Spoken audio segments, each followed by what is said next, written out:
This is the High School Football America podcast for August the 30th, 2024. I'm Jeff Fisher. Welcome to Friday Night Lights, everyone. The High School Football America podcast is brought to you by First Place Spiritwear, the official outfitter of High School Football America. Folks, over the last 20 years, Trish Hoffman and I have been searching for a partner in the garment industry for fan gear, spiritwear, whatever the word is that you use for it. And boy, we did not have a whole lot of success. And then our good friend at ScoreStream, Derek Owen, introduced us to First Place Spiritwear in Ohio. We got to go and meet Connie and Mike Meadows, the founders of First Place Spiritwear. They're also the founders, by the way, and the people that run the day-to-day operation, not only on First Place Spiritwear, but on First Day School Supplies. And they have reinvented, both of these industries.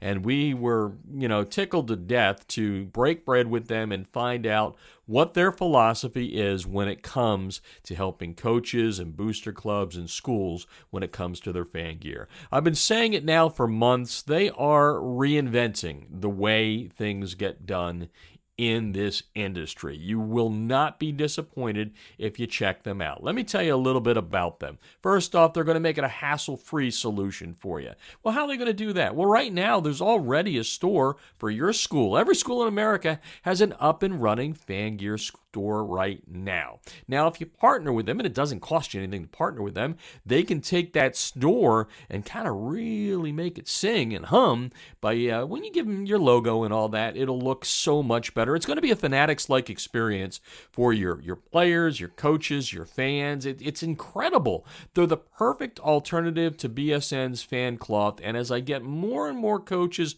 turned on to what First Place Spiritwear stands for as an A++, in my opinion, customer service company, all of a sudden, the decision is easy on why they should be working with First Place Spiritwear. They have stores that are open 24/7, 365, and here's something real critical, especially when you're talking BSN fan cloth. First Place Spiritwear has gotten rid of ordering windows. Yeah, you heard me right. No more, hey, you got 2 weeks and then you'll get your stuff in a month or so.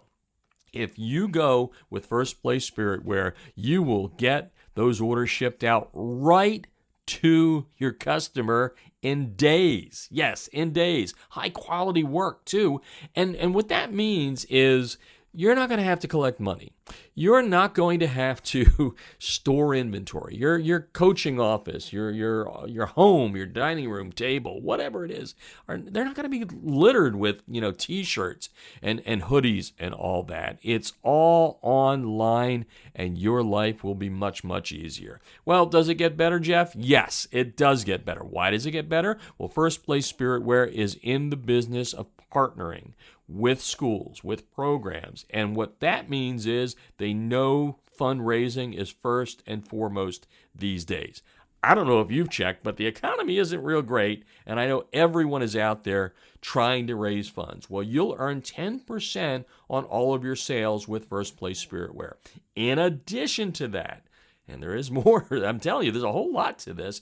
During the off season, they'll give you stuff, too, that will help you raise and earn 50% of sales. And they give you all the marketing material. All you got to do is add it in to your email base, push the send button, and it's all done. $10 gift code coupons to the staff, players, coaches, family. So they're bringing down the cost of it for you, too. And they carry the brand names like Nike, Adidas, and Champion. And I've got one more thing for you. And I know I'm going on, but I love these people. I really do. And the coaches that I've turned on to First Place Spiritwear love them, too. Here's the deal. They give you the Fanatics-like experience because their head designer used to work at Fanatics. And if you're not familiar with Fanatics, they're dealing with the NFL and college football and sports in general. So you're going to love what you get with First Place Spiritwear. Well, how do you find them? Well, you can do a couple of things. Go to their website, which is firstplacespiritwear.com, number one, stplacespiritwear.com. Make it easy on yourself when you're on High School Football America. Click on the banner ad located on every page of highschoolfootballamerica.com. It will take you to a page where you just put in your school and you'll get to your already set up store. And like I said, it can be customized for you.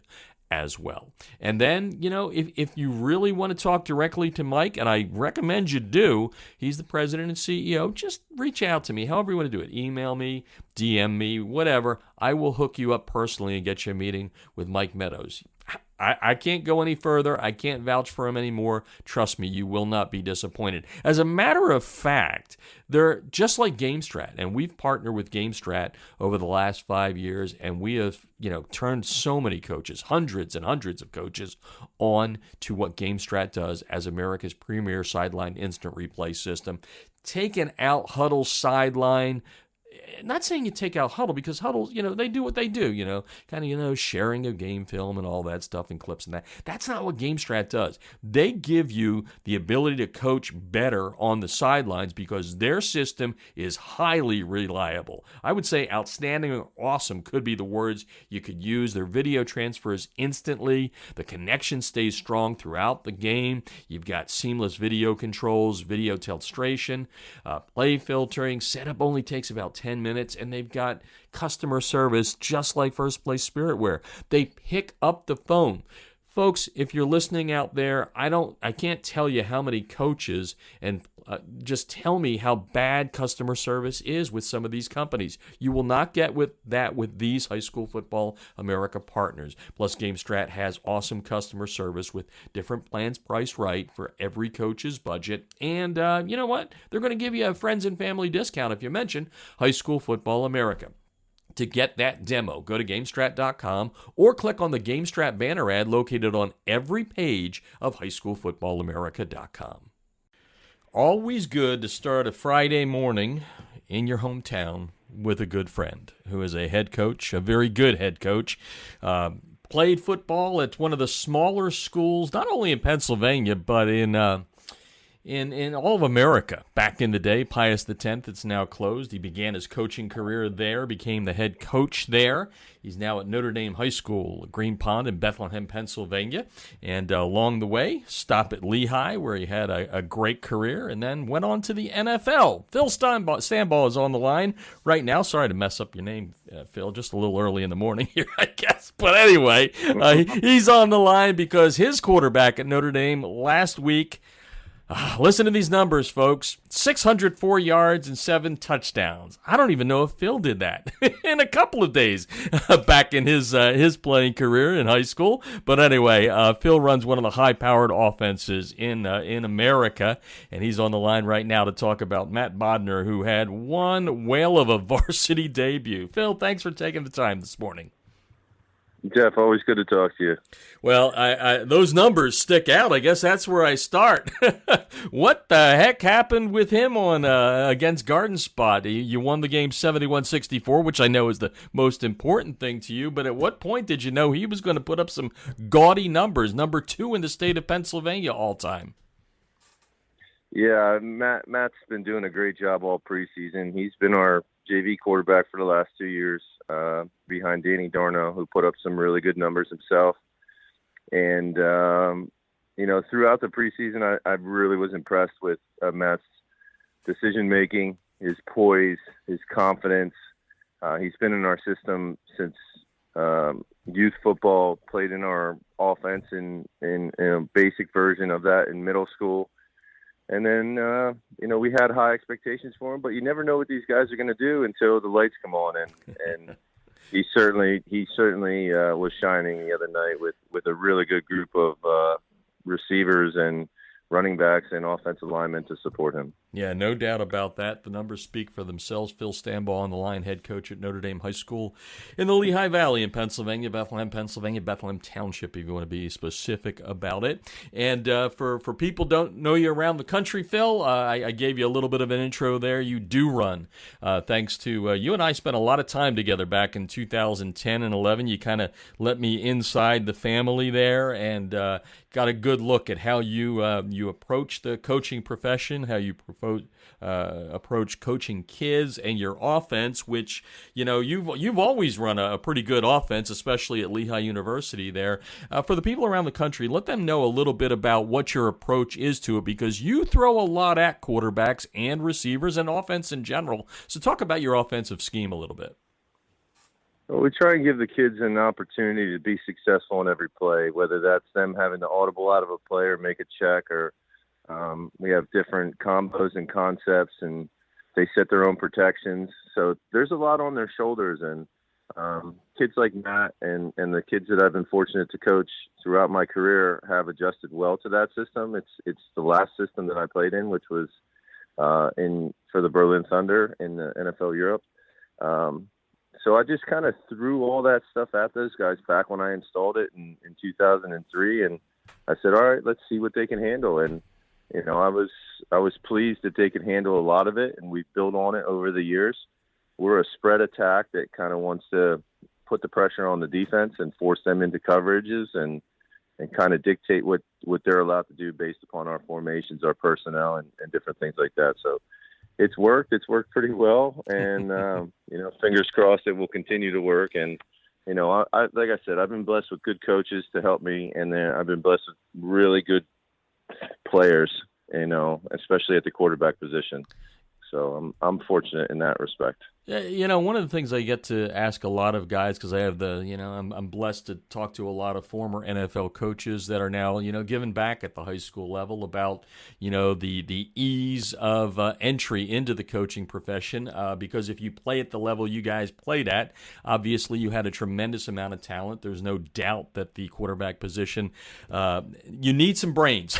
Let's put it that way. You can't be a D student and play quarterback in the NFL. But my question is this, that I always ask everybody, I don't know if I've even asked you this question, is how easy or hard was it for you to kind of dumb it down a little bit, if you know what I mean? So, obviously not every kid you're coaching is going to play in the NFL. So do you ever get frustrated? The kids don't get it? Do you have to kind of tone it down a little bit? What's your approach to that?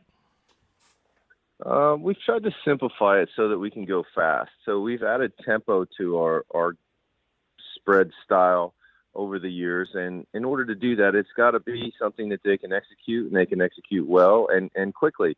So we've tried to simplify the decision-making process. So we spend a lot of time with it. We prepare these guys almost year-round.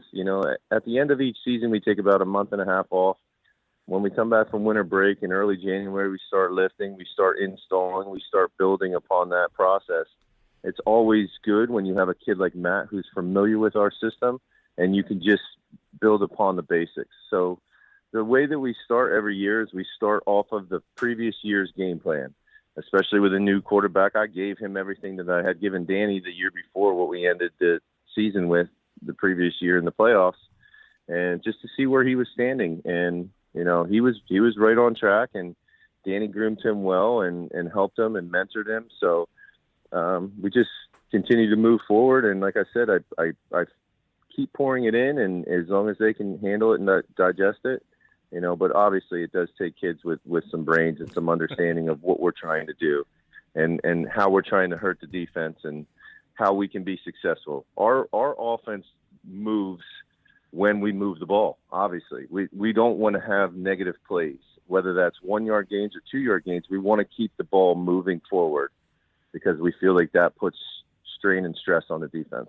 Yeah, no doubt about that. Phil Stambaugh on the line talking about his offense and that resulted in his quarterback, junior, Matt Bodnar, passing for 604 yards and 7 touchdowns. I said it at the top. I don't know if you did that in 2 games, Phil. I mean, what was your best game ever at any level? Did you ever have anything close to that?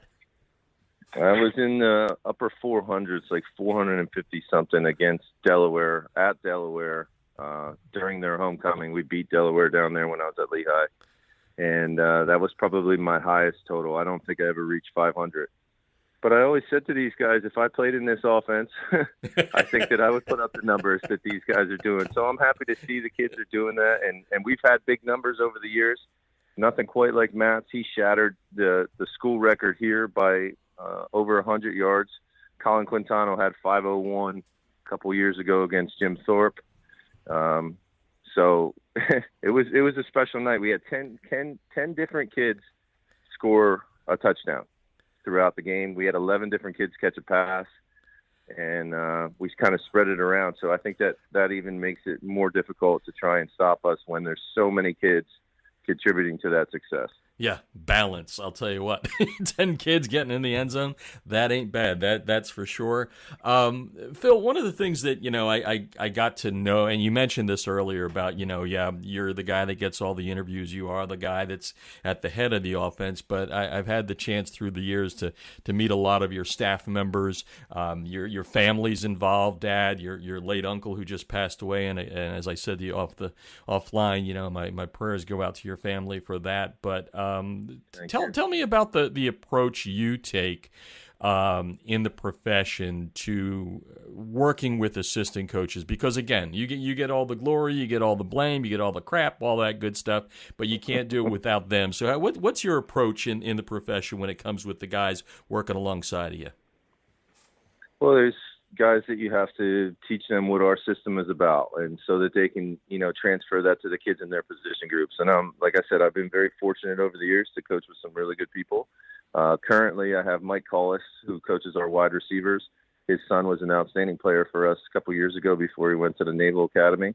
And I've been giving these guys more and more to just let them coach their position groups. They understand now. I've been coaching with Mike for over 10 years. He understands what we're looking for, how they need to block the plays, how they need to stem the routes, how they need to make it go. John Smith, who is now our offensive line coach, he was my Little League coach back in the day, and now I'm coaching with him. He's in his 50th season. I was going to say that's the John Smith, right? I'm not. John Smith, okay, yeah. Wow, he's a long been timer. At a lot of different places. Yeah, Delaware Valley, Penargil, all over the place. And I'm fortunate to coach with him right now because he's bringing a wealth of experience to what we're doing. But in the beginning, because he's been in 11 different places, he's got so many different systems and names and different ways to do things. It's just about connecting all the pieces. So we're fortunate and able to do that. And the relationship that we had previous has really helped that. He helps me a lot with game planning and things like that. I have Rob Irving and Bill Bergstresser that coach our running backs and tight ends. So those guys take on like a specialty part of our offense and help us. They both help me with special teams as well. So there's a lot of things that go into it. It's a lot of time spent. It's a lot of hours and a lot of trust that I have in those guys. And, half of my staff doesn't even get paid to do this. They get a hat and a T-shirt basically to be here all year round. But they're here for the kids, and they care about the kids, and they love the game, and they want to help young men be successful and take on, responsibility. And it's a special place here at Notre Dame, and I'm proud of what we do, and I certainly could not do it alone. Yeah, and as I've said to you, and I've said this to many people, Phil's doing this for the love of the game. He could coach at a much, much higher level with what he knows, what he's accomplished, how he does things, but he's doing it for the kids, which is great. I mentioned your family. Mike Bull, as I know him, got to know him as I was led into the inside, as your dad, your Uncle Anthony, who's passed and all that. What's it like to coach with family, especially, folks, if you don't know the Stambaugh family, they're a little intense. We'll just put it that way. Your dad they were both hell of an athletes. So what was it like to coach with them? Yeah, we have a competitive side to us, and I got to coach with my heroes. Basically, growing up, I looked up to those guys. I watched them coach. I was fortunate to be coached by my dad in both football and wrestling. He also coached us in Legion baseball. My uncle was our baseball coach. He was one of our football coaches. And then I got to coach with them and later in life and spend all this time, trying to help new kids and more families, the way that they helped me. So it was very difficult this early preseason to lose my uncle. And we've dedicated our season to him and his memory because he gave us back so much over the years. He coached for almost 50 years between Pius and Notre Dame. And even in his last days, he was still here, giving us everything that he had and supporting the kids and always asking about them. So it's certainly, we're going through this season with heavy hearts. Yeah, I have no doubt about that. I also should throw in the name Connie, your mom. she put up with Bull, but big supporter of you as well, and your career and throughout. As we wrap things up here, and I know we kind of got Matt and what he did out of the way, but you have so much knowledge. I always enjoy talking to you.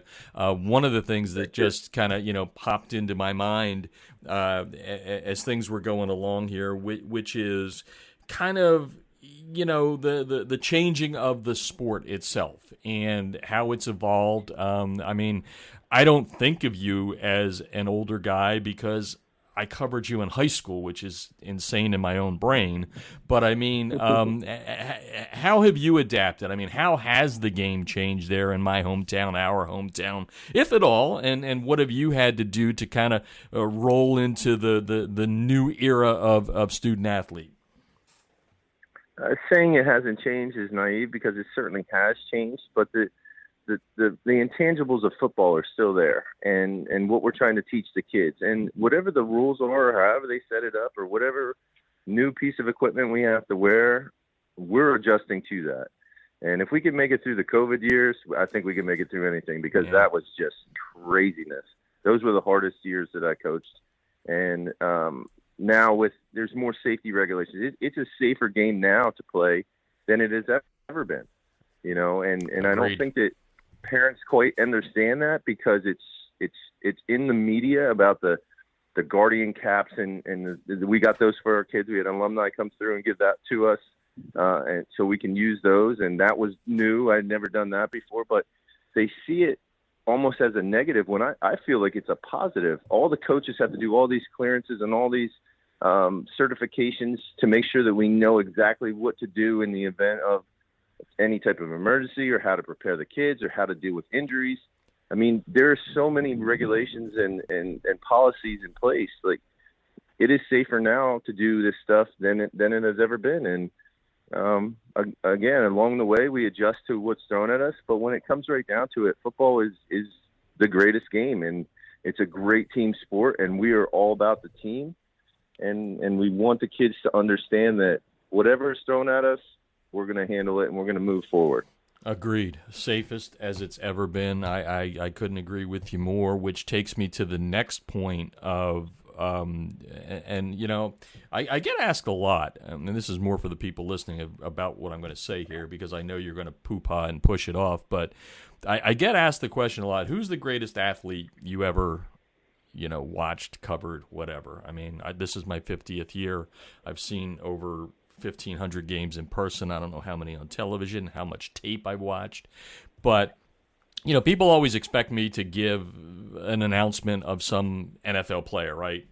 Was it Saquon Barkley? Or, for the modern people and all that. And I always throw your name out, Phil. Maybe not because you were an All-Pro or in the Hall of Fame right now at the NFL level, but in high school and then in college, you were one hell of an athlete. You were a great football player, obviously, to play at the NFL level. You were a great baseball player, and you played baseball in college at Lehigh. And you were one great wrestler as well in high school. And I just want you to talk a little bit about how that helped you, not only, then, kind of in between the sports, right? How did one go into the other? But how has it helped you in life? And I'm assuming you are big on multi-sport athletes still.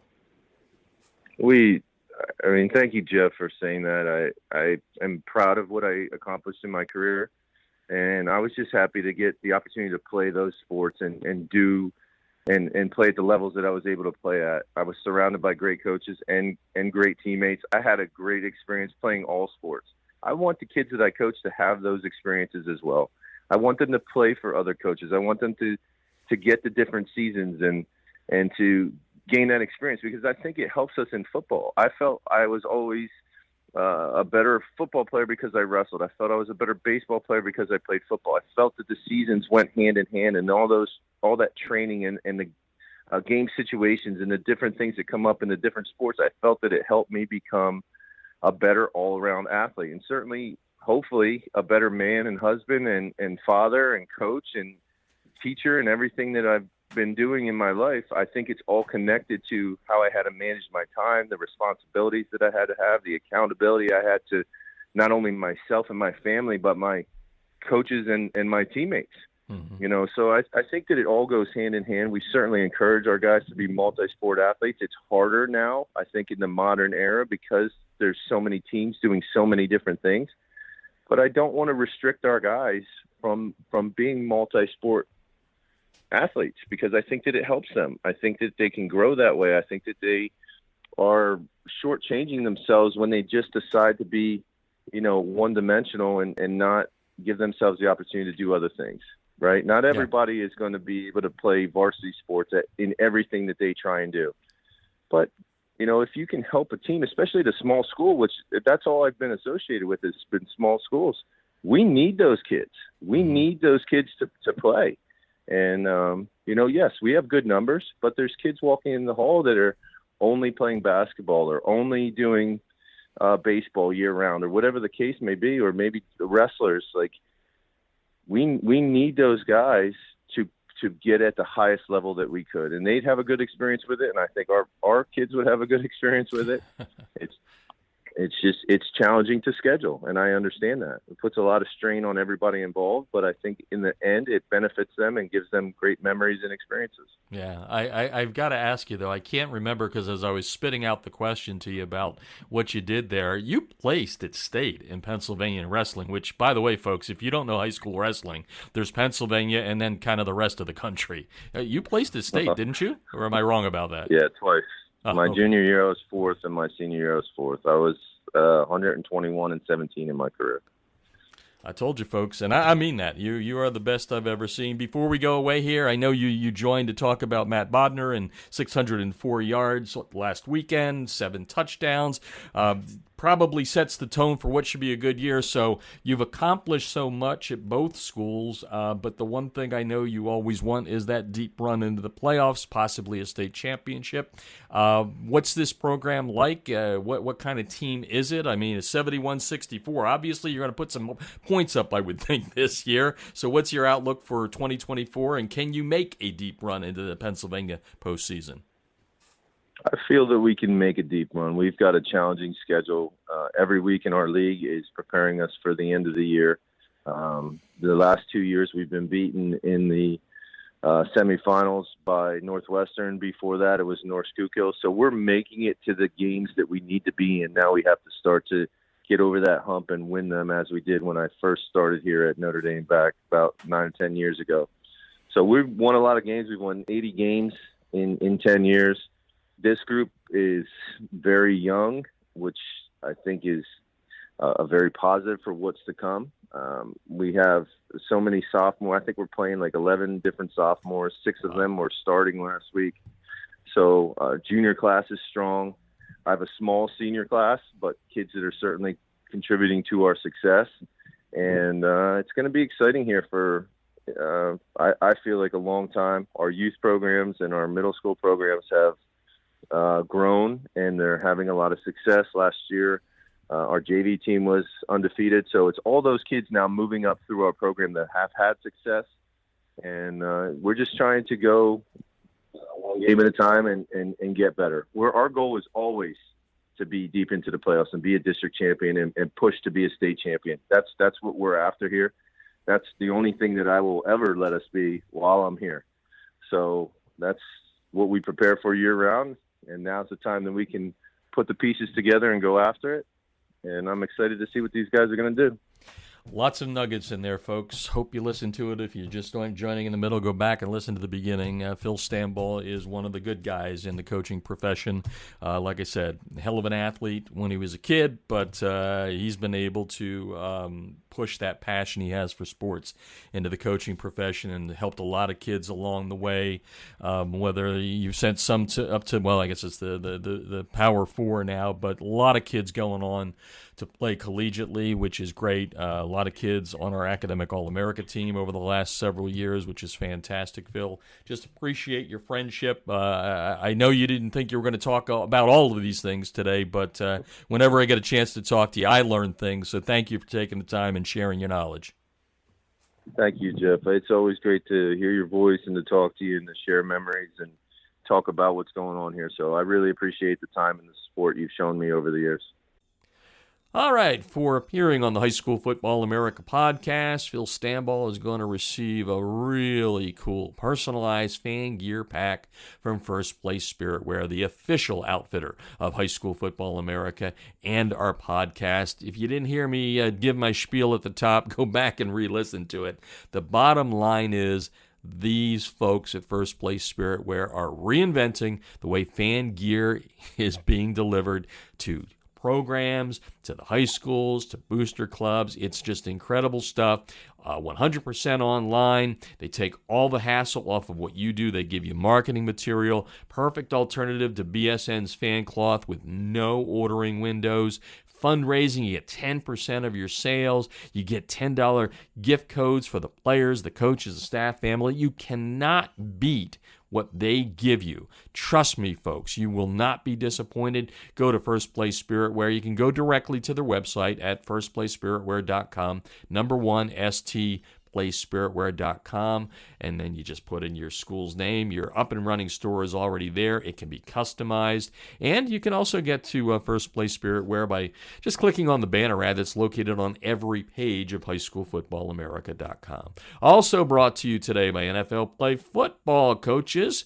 Hey, visit playfootball.nfl.com for some great resources to help you improve in the coaching profession. And finally, make sure you check out GameStrat, America's premier sideline instant replay system with outstanding reliability and faster speed than Huddle Sideline. I can't tell you how many hundreds of coaches have made the switch, and they're glad they did. They can't even believe that making the switch brought them into the 21st century. That's how big the difference is. You know, the connection is great with GameStrat. The video transfer is instantly.